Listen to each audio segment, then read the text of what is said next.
You were against same-sex marriage. Now you're for it. You defended President Obama's immigration policies. Now you say they're too harsh. You supported his trade deal dozens of times. You even called it the gold standard.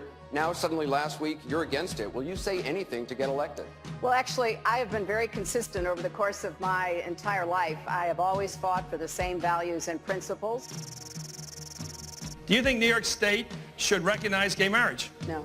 No. Okay. I believe that marriage is not just a bond, but a sacred bond between a man and a woman. I have not supported same-sex marriage. I have supported civil partnerships and contractual relationships. I support marriage for lesbian and gay couples. I support it personally and as a matter of policy and law. So you're saying your opinion on gay marriage changed, or you changed your mind? You know, I have to say, I think you are being very persistent, but you are playing with my words and playing with what is such an I'm just trying to clarify issue. so I can understand. No, I don't think you are trying to clarify. I think you're trying to say that, you know, I used to be opposed and now I'm in favor and I did it for political reasons, and that's just flat wrong. So let me just state what I feel like you are implying and repudiate it. I have a strong record. I have a great commitment to this issue, and I am proud of what I've done and the progress we're making. Yeah, I'm saying, I'm sorry, I just want to clarify what I was saying. No, I was saying that you maybe really believed this all along, but, you know, believed in gay marriage all along, but felt for political reasons America wasn't ready yet and you couldn't say it. That's what I was thinking. No, that is not true.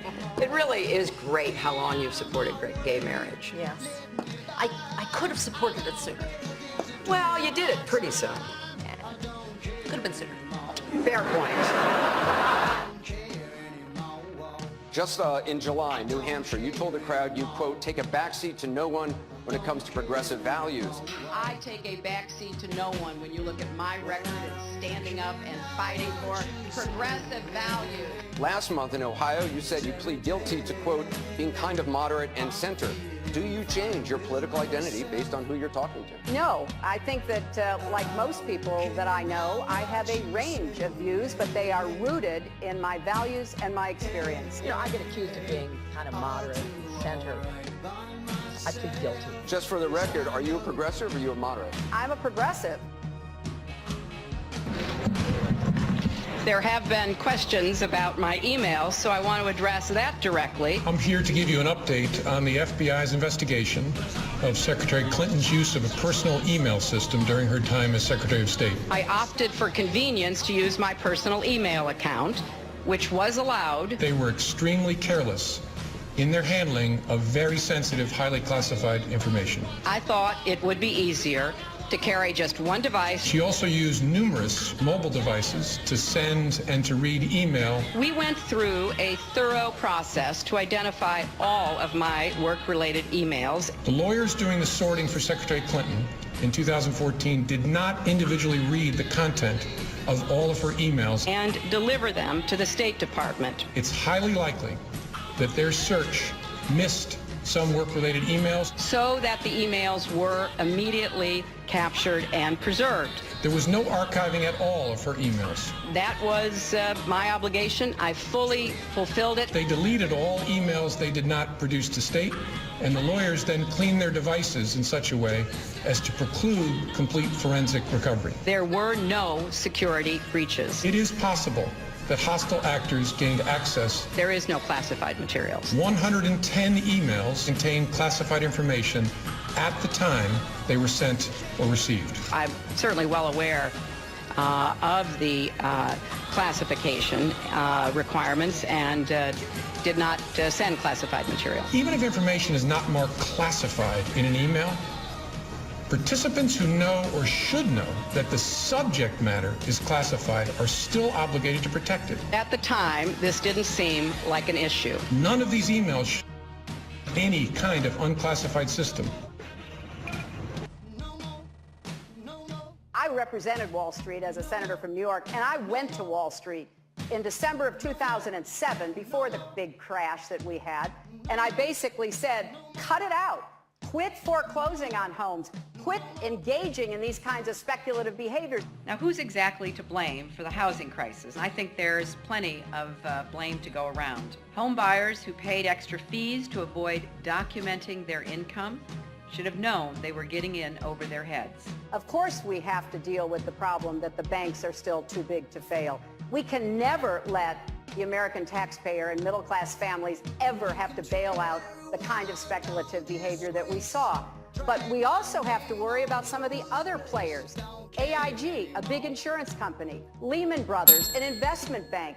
There's this whole area called shadow banking. That's where the experts tell me the next potential problem could come from. So I'm with both Senator Sanders and Governor O'Malley in putting a lot of attention onto the banks. And the plan that I have put forward would actually empower regulators to break up big banks. I represented New York, and I represented New York on 9/11.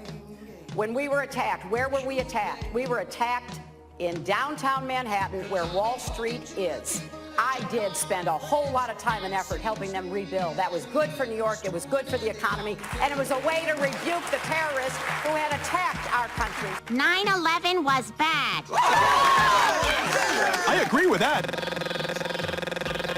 Time and time again, you hear one thing in speeches, and then you see a campaign that has the worst kind of tactics, reminiscent of the same sort of Republican attacks on Democrats. Well, I am here to say that it is not only wrong, but it is undermining core democratic principles. Since when do Democrats attack one another on universal health care? I've looked at the legislation that Senator Sanders has proposed, and basically he does eliminate the Affordable Care Act, eliminates private insurance, eliminates Medicare, eliminates Medicaid, TRICARE, Children's Health Insurance Program. Just because Senator Obama chose not to present a universal health care plan does not give him the right to attack me because I did. So let's have a real campaign. Enough with the speeches and the big rallies and then using tactics that are right out of Karl Rove's playbook. This is wrong, and every Democrat should be outraged. The Democratic Party in the United States worked since Harry Truman to get the Affordable Care Act passed. So shame on you, Barack Obama. It is time you ran a campaign consistent with your messages in public. Hillary Clinton's attempt to tout her foreign policy experience hounded her again on the campaign trail today. I made a mistake in describing it. She claims she misspoke last week and was sleep deprived when she described landing under sniper fire in Tuzla, Bosnia, something that didn't happen. But CBS News has found several times in the past few months when Senator Clinton used the Bosnia trip to try to show her international experience. December in Iowa. We landed in one of those corkscrew landings and ran out because they said there might be sniper fire. I don't remember anybody offering me tea on the tarmac when that was happening. Then in February. The welcoming ceremony had to be moved inside because of sniper fire. And last week. I remember landing under sniper fire. We basically were told to run to our cars. Now that is what happened. Differing accounts of your trip to Bosnia, and I'm wondering if you can clarify. I know you recall, ducking under sniper fire, and Sinbad, in his account, who was on the trip, he said that the most dangerous part was remembering where he was going to eat next. He's a comedian, you know that. He's a comedian. So you actually recall, hearing gunfire, and when we were flying into Bosnia, we came in a evasive maneuver. There was no greeting ceremony, and we basically were told to run to our cars. Now that is what happened. After CBS News video showed what really happened when she landed and greeted officials, Senator Clinton maintained there were risks, but explained to the Philadelphia Daily News why she was seen on the Bosnian tarmac greeting a young child if it was really so dangerous. I was also told that the greeting ceremony had been moved away from the tarmac, but that there was this 8-year-old girl, and I said, well, I can't rush by her. I've got to at least greet her. So I greeted her, I took her stuff, and I left. Now that's my memory of it. Good to see you. Once again, her memory doesn't match our videotape. She and her daughter Chelsea lingered on the tarmac to greet U.S. military officials. Took photos. There was the group of 7th graders on the tarmac too. And then Senator Clinton walked to the armored vehicle where she did eventually duck and enter. It was one of the highlights of President Clinton's first term, passage of the North American Free Trade Agreement, also known as NAFTA. Critics blame NAFTA for the loss of manufacturing jobs in industrial states including Ohio and Pennsylvania. Hillary Clinton helped get NAFTA approved. She held at least 5 meetings to strategize about how to win congressional approval. She helped the White House block opposition from labor and environmental groups, and she was the featured speaker at a crucial meeting. Participants in that event said, quote, her remarks were totally pro-NAFTA. There was no equivocation for her support for NAFTA at the time. You know, I have been a critic of NAFTA from the very beginning.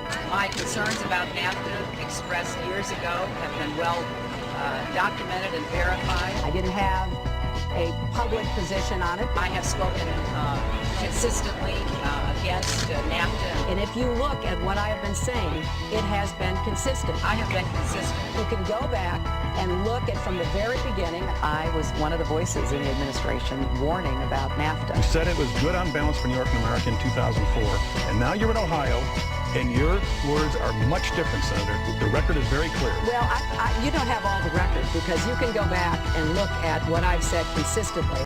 Oh, I think that everybody is in favor of free and fair trade, and I think that NAFTA is proving its worth. I think on balance, NAFTA is good for New York and America.